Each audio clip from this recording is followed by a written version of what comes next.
Sabi ng isa dyan, huwag kang magbigay ng advice kung hindi ka doctor or hindi ka dermatologist. Wala kang pakialam kung ano ang ginagamit namin dahil pera naman namin ang pinapambili namin. Ay, oo nga naman. Wala akong pakialam kung magka-pekas ka, pera mo naman ang gagamitin mo. Ang gamot dyan sa pekas mo. And for your information, hindi madali ang gamutan ng pekas.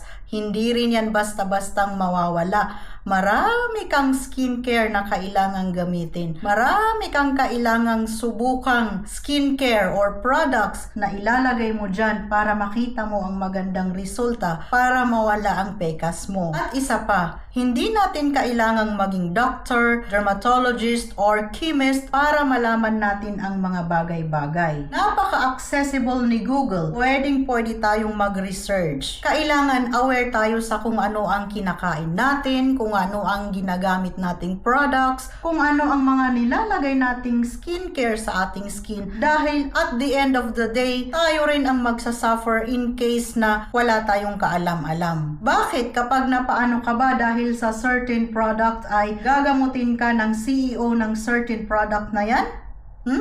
Mas lamang pa rin talaga ang may alam at lagi kong sinasabi na hindi magsisinungaling kung ano ang ingredients ng isang product. Kaya mabuti nang safe tayo.